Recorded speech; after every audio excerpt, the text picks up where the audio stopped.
بسم اللہ الرحمن الرحیم لقد جاءكم رسول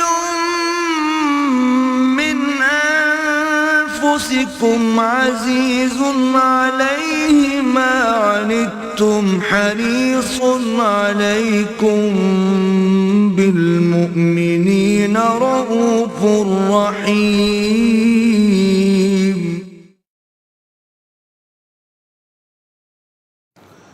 نحمده ونصلي على رسوله الكريم اما بعد فقد قال الله تبارك وتعالى كما ورد في سورة الحجرات اعوذ بالله من الشيطان الرجيم بسم الله الرحمن الرحيم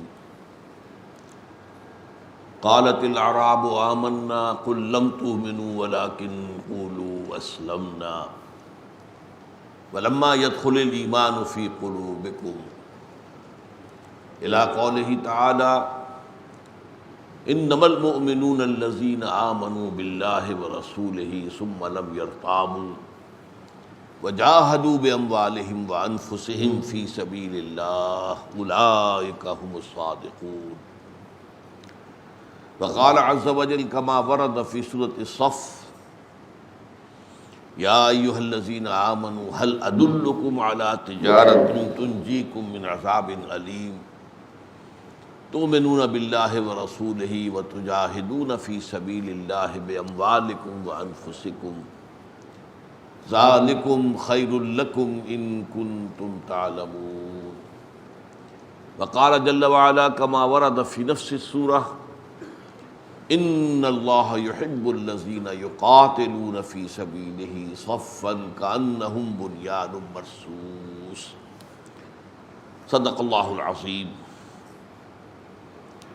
وعن جرثوم بن ناشر رضی اللہ تعالی عنہ عن رسول اللہ صلی اللہ علیہ وسلم قال ان اللہ فرض فرائض فلا تضيعوها وحد حدودا فلا تعتدوها وحرم اشیاء فلا تنتهكوها وسکت عن اشیاء رحمتا لکم غیر نسیان فلا تبحثوا عنها رواہ دارقطنی رحمہ اللہ۔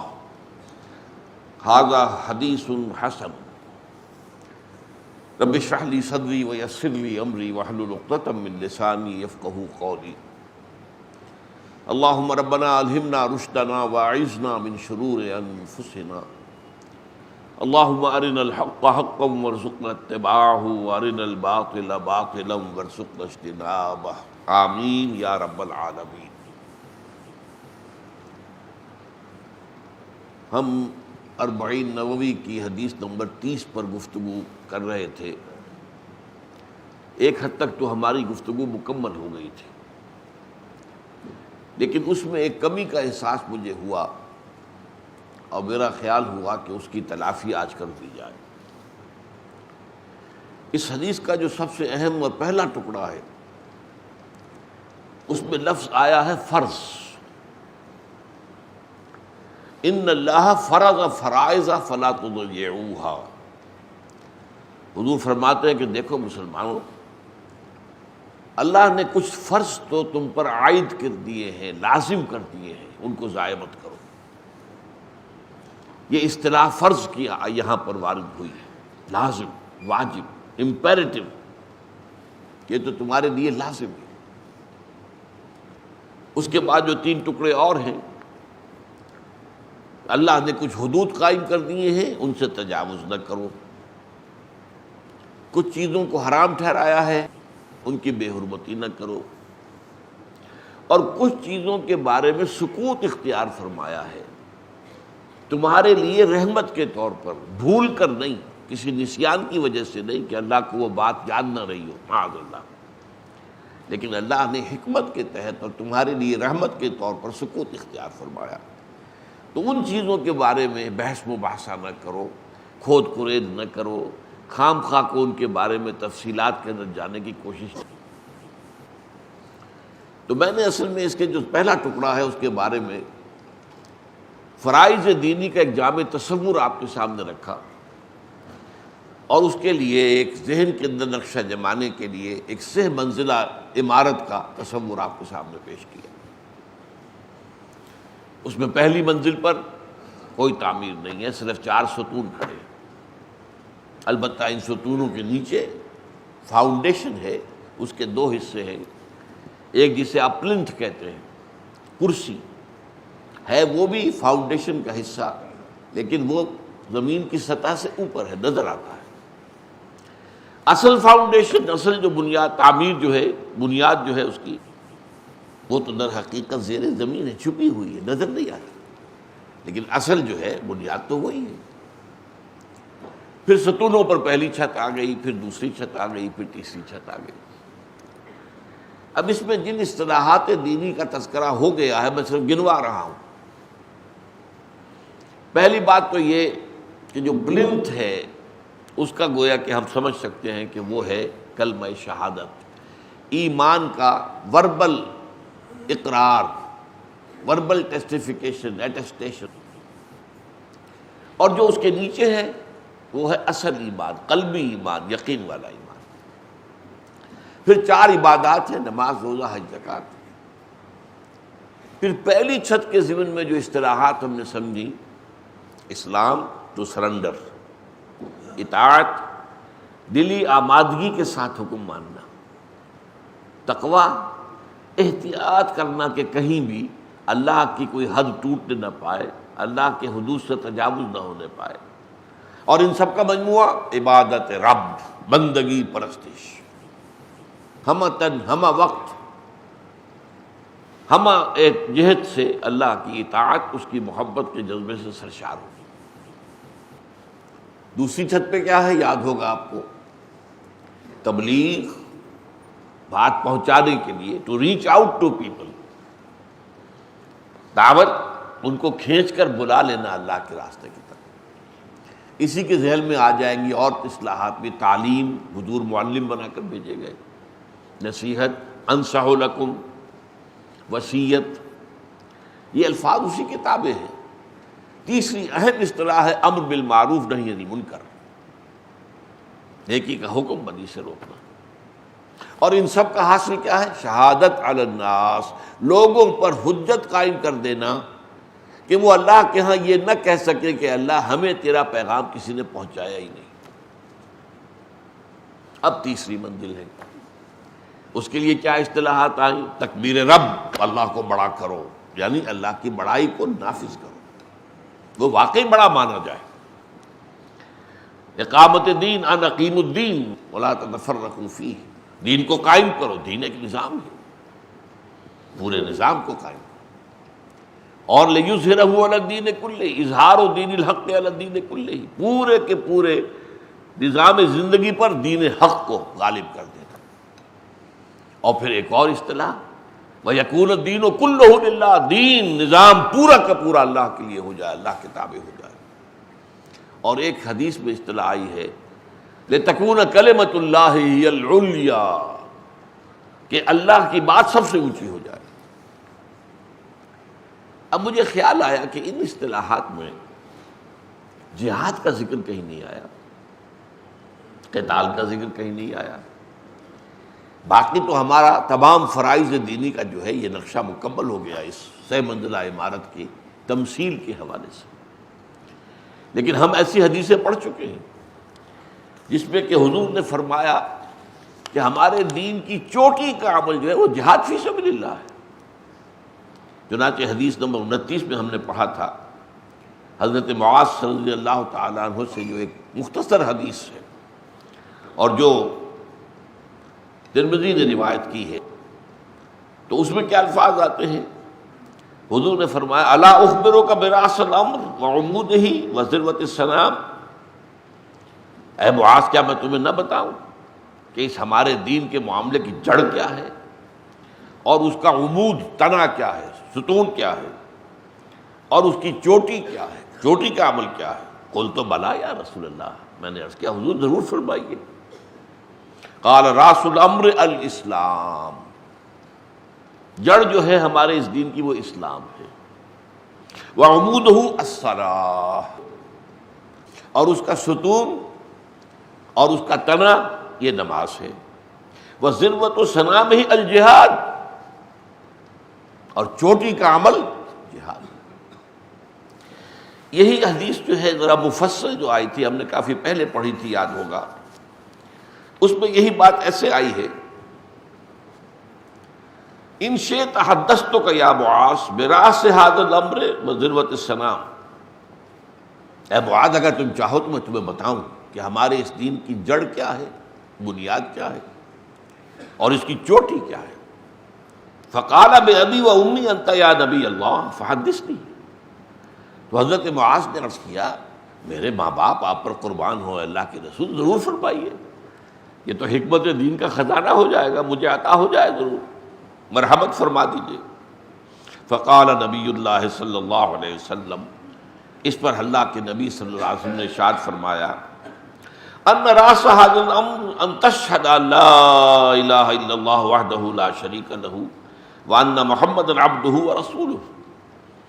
ہمارے اس دین کی جڑ تو یہ ہے کہ تو گواہی دے اس بات کی کہ اللہ کے سوا کوئی معبود نہیں، وہ اکیلا ہے، تنہا ہے، اس کا کوئی شریک نہیں، اور گواہی دے اس بات کی کہ محمد اس کے بندے ہیں اور رسول ہے صلی اللہ علیہ وسلم. وَأَنَّ قَوَامَ هَذَا الْأَمْرِ إِقَامُ الصَّلَاةِ وَإِيتَاءُ الزَّكَاةِ. اور اس کا جو تنا ہے، قائم رکھنے والی چیز ہے. اب یہاں دو چیزیں بیان کی، اس حدیث میں ایک آئی صرف نماز، یہاں نماز کے ساتھ زکوٰۃ کا اضافہ ہو گیا. اقام الصلاۃ و ایتاء الزکوٰۃ، نماز کا قائم کرنا اور زکوٰۃ کا ادا کرنا. وَإِنَّ ذِرْوَةَ السَّنَامِ مِنْهُ الْجِهَادُ فِي سَبِيلِ اللَّهِ. اور چوٹی جو ہے اس کی وہ ہے جہاد فی سبیل اللہ. یہ میں نے دونوں حدیثیں جو ہم پڑھ چکے ہیں، اس میں جو فرمایا گیا کہ چوٹی تو جہاد فی سبیل اللہ ہے، اور میں نے جو نقشہ آپ کے سامنے رکھا اس میں کہیں جہاد کا لفظ نہیں آیا، تو اس کی کمی کی آج تلافی کر رہا ہوں. اسی لیے میں نے وہ آیات آپ کو سنائی ہیں. سورہ حجرات کی آیات نمبر 14-15 کئی دفعہ بیان میں آ چکی ہیں. حضور اللہ نے فرمایا کہ اے نبی، یہ بدو دعویٰ کر رہے ہیں ایمان لانے کا، آپ ان سے کہہ دیجئے تم ایمان ہرگز نہیں لائے ہو. یوں کہو کہ ہم اسلام لے آئے، مسلمان ہو گئے، ہم نے سرنڈر کر دیا، ریزسٹنس ختم کر دی. We have given up resistance, we are surrendered, that's all. ابھی تک ایمان تمہارے دلوں میں داخل نہیں ہوا. اب اگر جاننا چاہتے ہو کہ حقیقی مومن کون ہے تو اگلی آیت میں آ گیا: انما المؤمنون الذین آمنوا باللہ ورسولہ ثم لم یرتابوا وجاہدوا باموالہم وانفسہم فی سبیل اللہ. حقیقی مومن تو صرف وہ ہیں جو ایمان لائے اللہ پر اور اس کے رسول پر، پھر شک میں ہرگز نہیں پڑے، اور انہوں نے جہاد کیا اللہ کی راہ میں اپنی جانوں اور مالوں کے ساتھ. اولئک ھم الصادقون. صرف یہی لوگ سچے ہیں. گویا کہ اسلام کے تو 5 ارکان تھے: کلمہ شہادت، نماز، روزہ، حج، زکوٰۃ. ایمان حقیقی کے 2 اضافی رکن ہو گئے: یقین دل میں، جہاد عمل میں. اب گویا کہ یوں سمجھیے اسلام کے ارکان تو 5 ہیں، لیکن ایمان کے ارکان 7 ہو جائیں گے، چونکہ اسلام والے تو شامل رہیں گے ہی، وہ تو لازماً ہے ہی ہے. ایمان تو اس سے اوپر کی بات ہے نا، وہ 5 تو ہے ہی ہے، لیکن 2 اضافی ہو گئے: ایک یقین دل میں، ایک جہاد عمل میں. پھر دوسرا مقام میں نے آپ کو سورہ حصف کا، وہ بھی آیات ہمارے ہاں بار بار زیر بحث آتی ہے. اہل ایمان کے ہم تمہیں بتائیں کہ وہ کاروبار کون سا ہے جو عذاب علیم سے، جہنم سے چھٹکارا دلا دے؟ خود ہی جواب دیا. آپ ایمان پختہ رکھو اللہ پر اور اس کے رسول پر، اور جہاد کرو اس کی راہ میں اپنی جانوں اور مالوں کے ساتھ. یہی تمہارے حق میں بہتر ہے اگر تم سمجھو. تو میں نتیجہ کیا نکالتا ہوں؟ دیر کین بی نو ایمان وداؤٹ جہاد. جہاد انٹیگرل پارٹ ہے، جو اصل میں ایمان کی جو پوری تشریح ہے اس کے اندر انٹیگرل جہاد ہے. اگر جہاد نہیں ہے تو ایمان نہیں. اور there can be no salvation from جہنم وداؤٹ جہاد. اگر جہنم سے چھٹکارا پانا چاہتے ہو تو یہ 2 کام کرنے ہوں گے: ایمان دل میں یقین والا اور جہاد. اب اس کو سمجھیے، اس پورے فریم کے اندر فٹ کیجیے. میں نے آپ کو بتایا کہ ایک پلنتھ لیول ہے، وہ تو ہے کلمہ شہادت، اس کے نیچے ہے دلی یقین والا ایمان. یہاں سے ایک پودا پھوٹتا ہے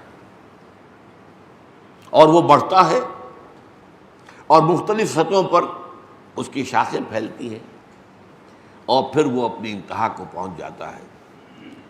یہ پودا کہاں سے پھوٹا ہے؟ یقین والے ایمان سے.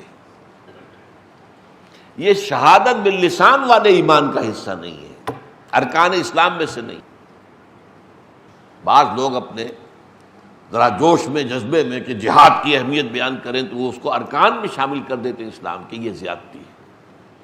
ارکان اسلام حدیث جبرائیل کی روح سے اور ایک اور متفق علیہ روایت کی روح سے وہ 5 ہی ہیں: کلمہ شہادت، نماز، روزہ، حج اور زکوٰۃ. مجھے یا کسی اور کو یہ حق نہیں پہنچتا کہ اس میں کسی کا اضافہ کر سکے. ارکان اسلام میں تو نہیں ہے، ارکان ایمان میں سے ہے. اب یہ ایمان کا پودا جو ہے گویا کہ وہ جو اوپر پلنتھ لیول ہے اس کے نیچے سے اصل جو یقین والا ایمان ہے وہاں سے نکل رہا ہے، اور یہ جا کر پہلی سطح پر اس کی جب آئیں گی شاخیں، یہ وہ اسلام کے لیے، اطاعت کے لیے کہ جہاد لازم ہے، اس کے بغیر جہاد نہیں ہو، اس کے بغیر ایمان اور اطاعت کا حق ادا نہیں کر سکتے. پھر اور اوپر چلتا ہے. یہ دعوت و تبلیغ کے لیے ظاہر بات ہے وقت لگے گا، محنت صرف ہوگی. یہی جہاد ہے، نفس کے ساتھ اور جان کے ساتھ اور مال کے ساتھ. پہلے دین سیکھو گے تو سکھاؤ گے، پڑھو گے تو پڑھاؤ گے، سمجھو گے تو سمجھاؤ گے، ایسے ہی تو نہیں. اور پھر اور اوپر جاتا ہے یہ پودا، یہ درخت، اور جو آخری سطح پر اس کی شاخیں پھیلتی ہیں وہ اقامت دین کو قائم کرنے کی جد و جہد. یہ گویا کہ اس کا آخری اور اس کا نقطہ عروج. یہ ہے گویا کہ وہ جہاد کا تعلق اس کے ساتھ. اس لیے کہ سب سے پہلے آپ اللہ کے بندے بننا چاہتے ہیں جیسا کہ اس کا حق ہے، آپ کو 3 قوتوں کے ساتھ مقابلہ کرنا پڑے گا. سب سے پہلے آپ کا نفس امارہ، ان النفس لامارۃ بالسوء. یہ نفس تو برائی کا حکم دیتا ہی ہے. اندر سے نفس کے خلاف جہاد کرنا پڑے گا. یہ جہاد کی پہلی منزل ہے. پھر دوسری آئے گی، پھر تیسری آئے گی. لیکن ظاہر بات ہے کہ پہلی منزل اہم ترین ہوتی ہے. پہلی ہوگی تو دوسری بنے گی، دوسری ہوگی تو تیسری بنے گی. تو اہم ترین منزل کون سی ہے؟ اس کو آپ کہیں گے جہاد خلاف النفس، اپنے نفس کے خلاف جہاد. اسی لیے فرمایا حضور نے المجاہد من جاہد نفسہ. اصل مجاہد وہ ہے جو اپنے نفس کے ساتھ جہاد کر سکے. اور ایک اور حدیث میں جب حضور سے سوال کیا گیا ای الجہاد افضل یا رسول اللہ، اے اللہ کے رسول سب سے افضل جہاد کون سا ہے؟ تو فرمایا ان تجاہد نفسک فی طاعت اللہ، کہ اپنے نفس کے ساتھ کشاکش کرو، کشتی کرو، لڑو، اس کے خلاف جد و جہد کرو، اسے اللہ کا مطیع بناؤ. یہ جہاد کی پہلی منزل ہے. لیکن یہاں اسی پر 2 ضمنی جہاد اور آ جائیں گے. اس نفس کو اکسانے والا وہ شیطان لعین ہے. ان الشیطان کان لکم عدو فاتخذوہ عدوا. یہ شیطان تمہارا دشمن ہے تو اسے اپنا دشمن سمجھو. یوسوس فی صدور الناس، یہ وسوسہ اندازی کرتا ہے. جیسے کوئی آگ جو ہے ذرا کچھ اوپر اس کے خاکستر آ گیا، پھونکے مار کے آپ بھڑکاتے ہیں اس کو. یہ نفس کے اندر شیطان جو ہے پھونکے مارتا رہتا ہے. حضور نے مثال دی، یہ شیطان اپنی تھوتنی انسان کے دل پر رکھتا ہے اور اس میں پھونکے مارتا رہتا ہے. اس شیطان کے خلاف جد و جہد کرو، اس سے لڑائی کرو. فاتخذوہ عدوا، اسے دشمن سمجھو. وہ تمہیں نظر نہیں آتا، وہ تو تم پر حملہ کرتا ہے جہاں سے تم اسے نہیں دیکھتے. غیر مرئی ہے، جن ہے، اور اس کی جو اولاد ہے، اس کی جو اور جنات کے اندر جو اس کے جماعت ہے، وہ سب کے سب غیر مرئی ہے، نظر نہیں آتے. تو یہ جب تک کہ اس کے خلاف جہاد نہیں کرو گے تو کیسے تم اللہ کے بندے بن سکو گے، کیسے اپنے نفس کو تابع کر سکو گے؟ تو جہاد نفس کے خلاف، جہاد شیطان اور اس کی ضروریت معنوی و سلبی کے خلاف. تیسرا جہاد تو اسی لیول پر ہے، ابھی پہلے لیول کی بات ہو رہی ہے. آپ انہیں چاہیں تو سب لیولز کہہ لیں. پہلے لیول کے 3 سب لیولز: نفس کے خلاف جہاد، شیطان اور اس کی ضروریت کے خلاف جہاد، اور نمبر 3 بگڑے ہوئے معاشرے کے خلاف جہاد. یہ معاشرہ آپ کو دھکیلتا ہے برائی کی طرف. کیا کریں جی، اب چلن ہی اس بات کا ہے. کیسے؟ اب اگر یہ پردہ وردہ ہم کر دیں گے تو ہماری بچیوں کے کہاں رشتے ہوں گے؟ کون لے گا ہمیں؟ کون ہمارا داماد بننا پسند کرے گا اگر اس کو یہ معلوم ہو کہ میں گھر کے اندر تو جا ہی نہیں سکتا، مجھے تو باہر بیٹھک میں بیٹھنا پڑے گا، اس لیے کہ اندر تو میری سالیاں بھی ہیں، وہ تو نامحرم ہیں. ہاں ساس محرم ہے، تمہاری اپنی بیوی محرم ہے، سالیاں تو محرم نہیں. تو یہ معاشرہ دھکیلتا ہے. آپ رشوت لیتے تھے، آپ نے چھوڑ دیا، اب آپ کے گھر والے لڑیں گے، تمہارا دماغ خراب ہوا، فلاں حاجی صاحب ہے، فلاں وہ ہے، فلاں وہ ہے، سب رشوت لیتے ہیں، تمہیں کو تقویٰ کا ہیضہ ہو گیا. پہلے ہم کھاتے پیتے تھے، ناشتے کرتے تھے، اعلیٰ انڈے بھی ہوتے تھے، پراٹھے بھی ہوتے تھے، اور سوکھی روٹی مل رہی ہے. یہ معاشرہ آپ کو دباؤ میں ڈالے گا. بیٹیوں کے ہاتھ پیلے کرنے ہیں، کہاں سے کریں گے؟ جائز سے تو ہو نہیں رہا، جہیز کے بغیر ہوتا کہ نہیں کچھ، کہاں سے لائیں گے؟ حرام سے کریں بھی، مجبوری ہے. یہ معاشرہ دھکیل رہا ہے. یہ ساری چیزیں جو ہیں ایک پرورٹڈ سوسائٹی وہ پریشرائز کرتی ہے آپ کو بدی کی طرف. اس کے خلاف سٹرگل کرنا، وہ جس کو کہا گیا ہے زمانہ باطن سازد. اگر زمانہ تمہارے ساتھ ہم آہنگی اختیار نہیں کرتا تو اب 2 راستے ہیں. نمبر 1 تو بعد زمانہ بے ساز، تم زمانے کے رنگ میں رنگے جاؤ، فرکشن تو ختم ہو جائے گی نا. جدھر زمانہ جا رہا ہے تم بھی ادھر چلو، چلو تم ادھر کو ہوا ہو جدھر کی، تو فرکشن تو نہیں رہے گی.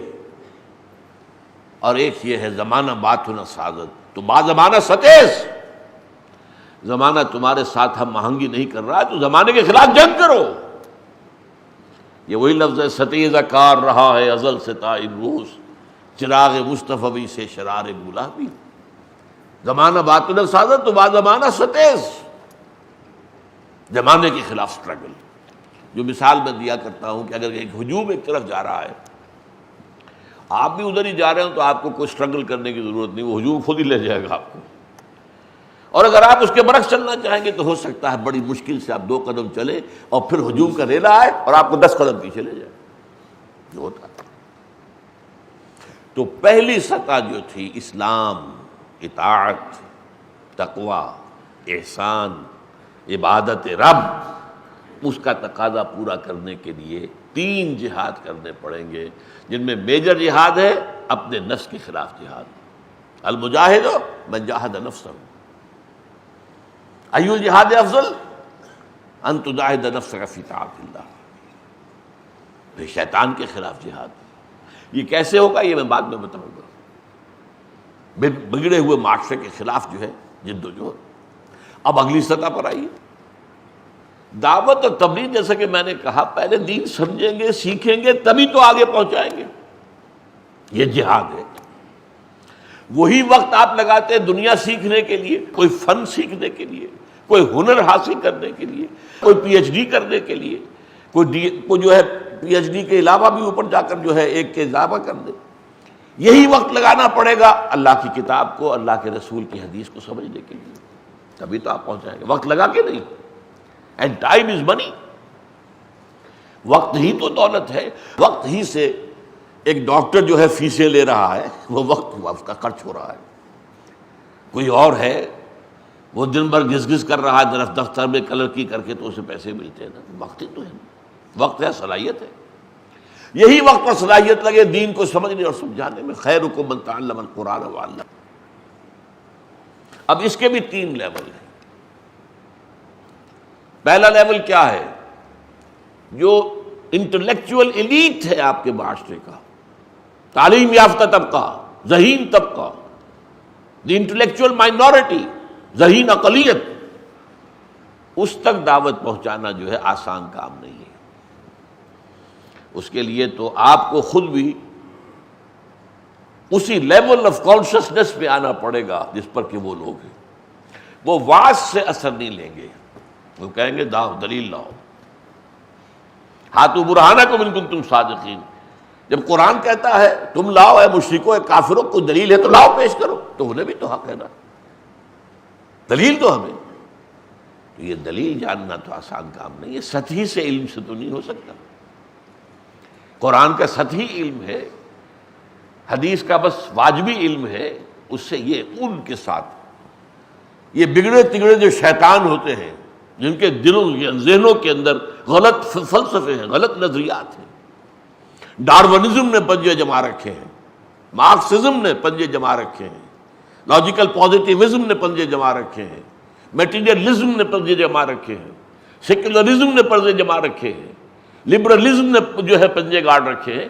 ان سب سے زبردست ہونا، اس کے لیے آپ کو بڑی اونچی سطح پر تحصیل علم اور حکمت کی سطح پر کرنی پڑے گی، and that is a life long process, وہ پوری زندگی کا معاملہ ہے، یہ کوئی پارٹ ٹائم جاب نہیں، ہول ٹائم اور ہول لائف جاب، لگا دو اپنی زندگیوں کو اسی کام کی۔ اس سے کمتر سطح پر ہوتے عوام، عوام جن کے دماغوں میں وہ خناس نہیں ہے، وہ جانتے ہی نہیں ڈارونزم کس بلا کا نام ہے، اور مارکسزم جو ہے وہ کس پرندے کا نام ہے، اور لاجیکل پازیٹیوزم کس کو کہتے ہیں، ایگزسٹانشلزم کس کو کہتے ہیں، انہیں پتہ ہی نہیں۔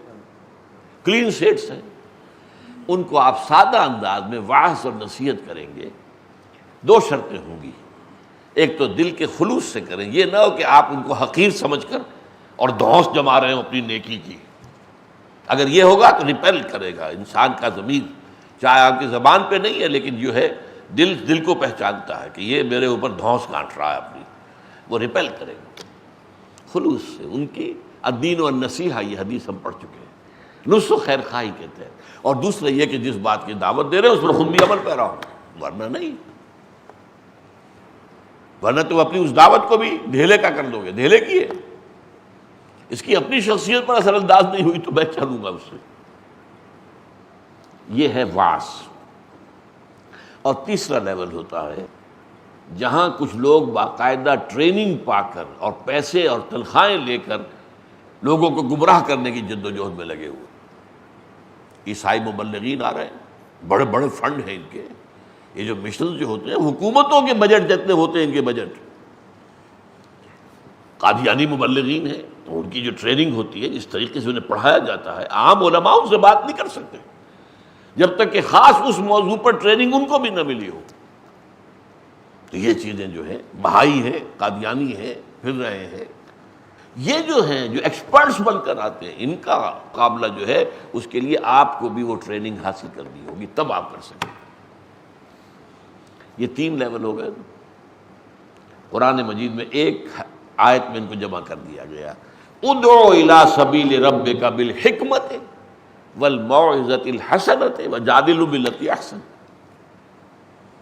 اپنے رب کے راستے کی طرف بلا، وہ تبلیغ اور دعوت کے جو الفاظ آئے تھے، اور اس کے تین لیول، بالحکمہ، دانائی کے ساتھ، حکمت کے ساتھ، فلسفے کے ساتھ، دلائل کے ساتھ، براہین کے ساتھ، یہ ٹاپ موسٹ ایلیٹ، دی انٹلیکچوئل مائنورٹی۔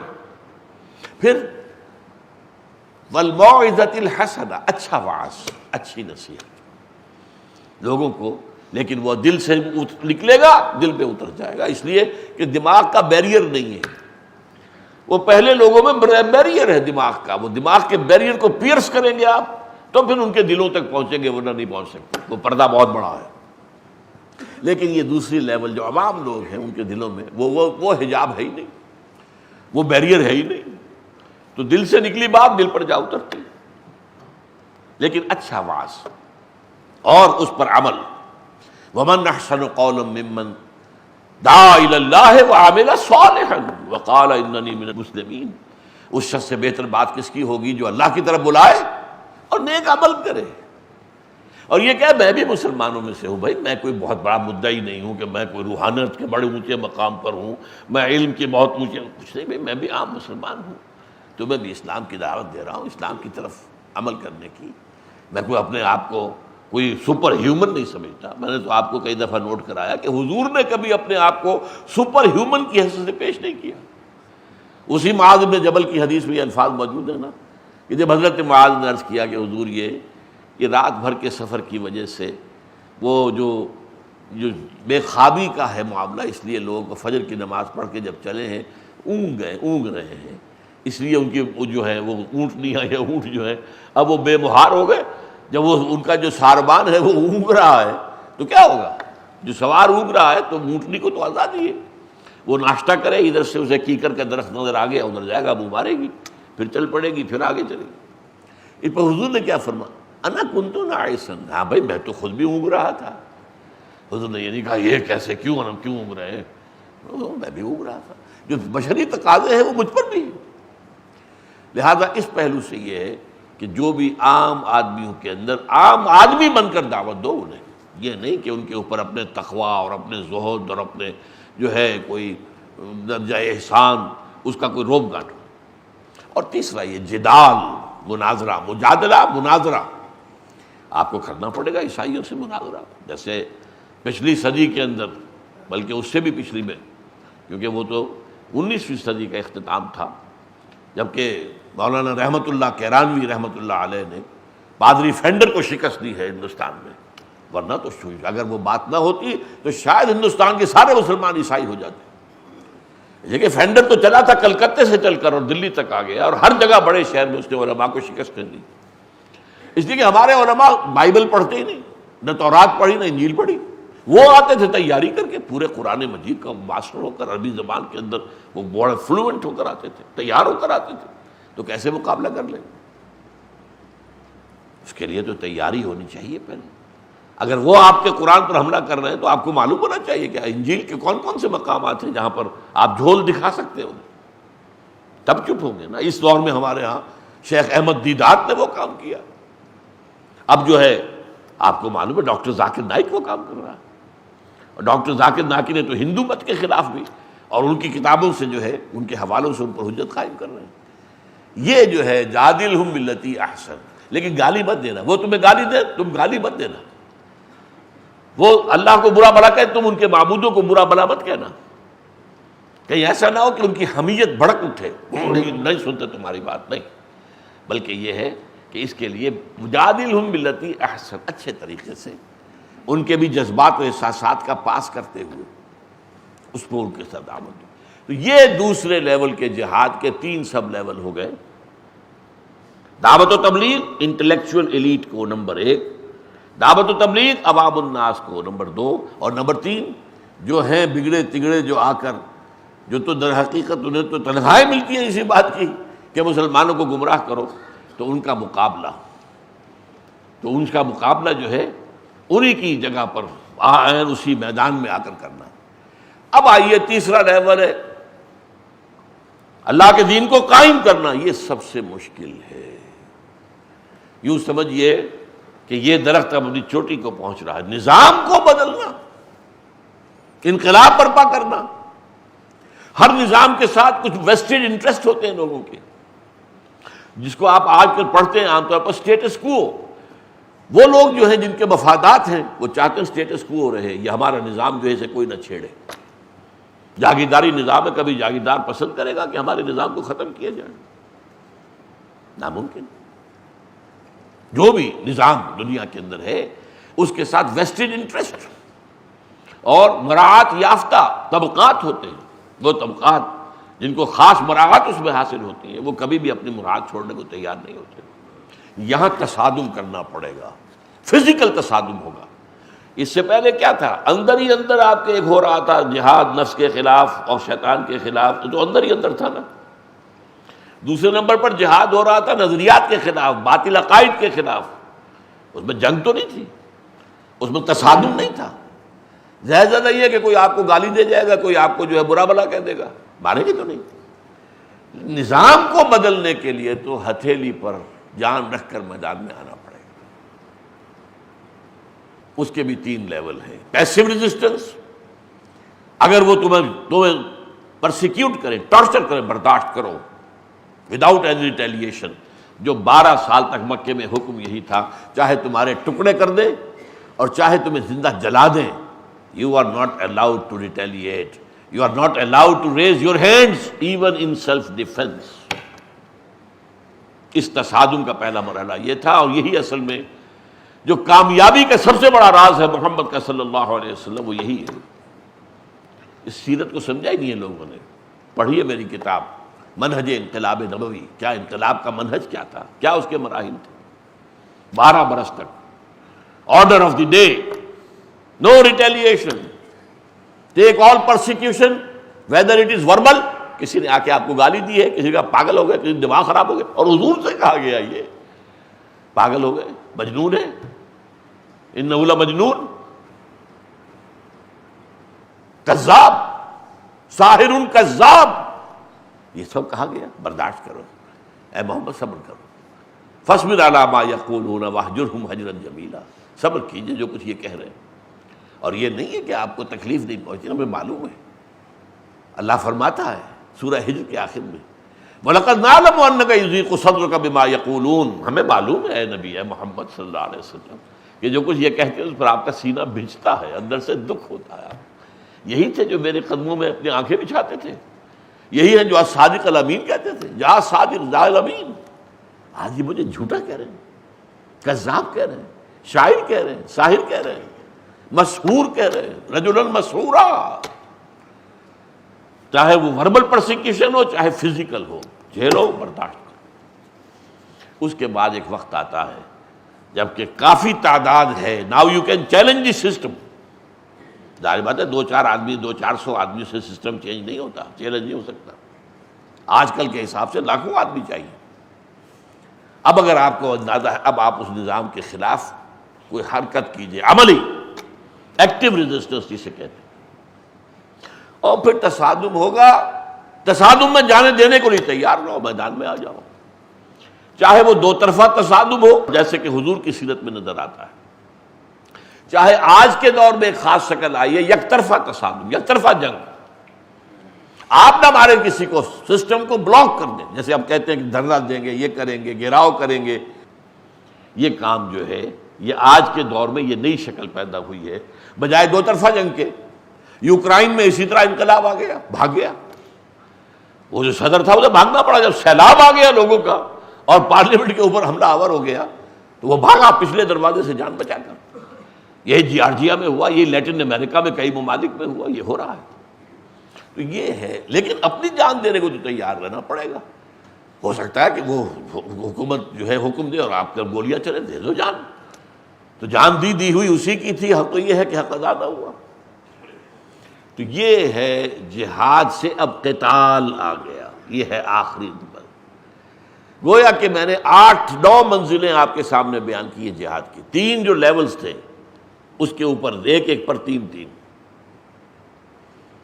جہاد نفس کے خلاف، جہاد ابلیس اور اس کی ذریت کے خلاف، جہاد بگڑے ہوئے معاشرے کے خلاف، دعوت و تبلیغ ایلیٹ کو، پڑھے لکھے لوگوں کو، ذہین اقلیت کو، عوام کو، اور جو بگڑے تگڑے بگاڑنے کے لیے جو تنخواہ لیتے ہیں who are paid for that، ان سے مناظرہ اور انہیں شکست دینا۔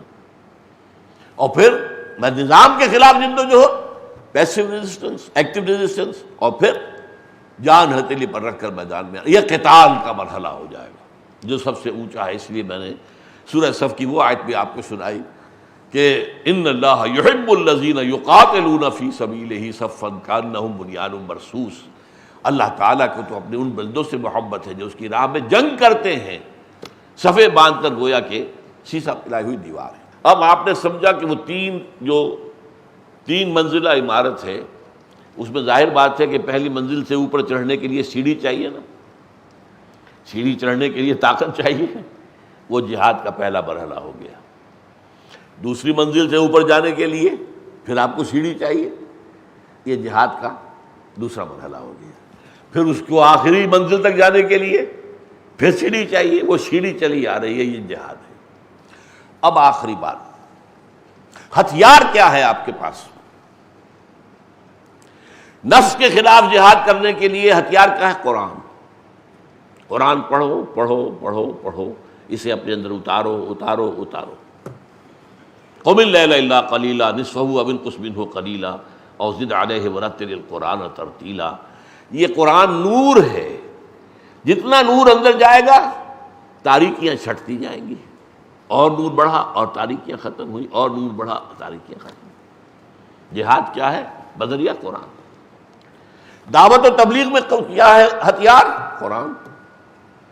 قرآن کے ذریعے ہی، قرآن میں حکمت ہے، ذالک مما اوحی الیک ربک من الحکمہ، قرآن سے حکمت سیکھو اور حکمت کی سطح پر دعوت و تبلیغ دو، قرآن سے واعظ حاصل کرو اور اس واعظ کے ذریعے سے دعوت و تبلیغ دو۔ قرآن مجید سے سمجھو کہ مشرکین کے خلاف کیسے مناظرہ ہوا، منافقین کے خلاف کیسے ہوا، اہل کتاب کے خلاف کیسے ہوا، قرآن میں ہے۔ اس کے حوالے سے کیا ہے؟ یہ گویا کہ دونوں تینوں لیولز کے اوپر ہتھیار کیا ہے؟ قرآن۔ اسی لیے سورہ الفرقان میں فرمایا گیا فَلَا تُطِعِ الْكَافِرِينَ وَجَاهِدْهُمْ بِهِ جِهَادًا كَبِيرًا۔ اے نبی آپ ان کافروں اور مشرکوں کی بات پر نہ جائیے اور جہاد کرتے رہیے ان کے خلاف، جہادًا کبیرہ، اس قرآن کے ذریعے سے بہت بڑا جہاد۔ مکے میں جو جہاد ہو رہا تھا، چاہے وہ نفس کے خلاف تھا، چاہے وہ باطل عقائد کے خلاف تھا، باطل نظریات کے خلاف تھا، وہ کیا تھا؟ جہاد بالقرآن، قرآن کے ذریعے سے۔ اور ایک بات اور نوٹ کر لیجئے، پہلی سطح کے جہاد کے لیے بھی کسی جماعت یا کسی اجتماعیت کی ضرورت نہیں ہے، وہ تو آپ کو اپنے ہی اندر سے جو ہے جنگ کرنی ہے۔ میں آپ کے نفس کے خلاف نہیں جہاد کر سکتا، آپ میرے نفس کے خلاف نہیں کر سکتے۔ البتہ یہ ہے کہ اگر ایک جماعت ہو اس سے سہولت ہو جاتی ہے، آپ بھی اس کشمکش میں لگے ہوئے، میں بھی لگا ہوا ہوں، تو میں دیکھوں گا ارے بھائی یہ میرا بھائی جو ہے یہ تو آگے نکل گیا تو میں بھی کروں۔ اس نے اتنی بڑی بات کر لی، 30,000 روپے تنخواہ لے رہا تھا بینک میں، اس کو چھوڑ کر آ کر اب یہ 10,000 پر کام کر رہا ہے، میں بھی کر سکتا ہوں، اللہ کرے مجھے بھی اللہ کو ہمت دے دے۔ دوسرے مرحلے پر دعوت و تبلیغ کے لیے یہاں بھی جماعت لازم نہیں ہے، ادارے ہوں، جیسے ہماری انجمن خدام القرآن ہے، قرآن مجید کی تبلیغ اور اشاعت کے لیے، اور انجمنیں بنتی ہیں۔ IRF آج ہے، اسلامک ریسرچ فاؤنڈیشن، IRF جو ہے یہ بہت بڑا ادارہ بن گیا۔ وہ ادارے، انسٹیٹیوٹس یہ کافی ہیں۔ تیسرے مرحلے پر آ کر اب جہاد بالقرآن کے بعد جہاد بالسیف، جہاد بالید، طاقت کے ساتھ، تلوار کے ساتھ، یہ جہاد جو ہے یہ ہے جس کا نام قتال ہے، اور اس کے لیے شرط لازم ہے جماعت۔ یہ انفرادی طور پر نہیں ہو سکتا، یہ اداروں کے ذریعے جماعت، سمع و طاعت والی جماعت۔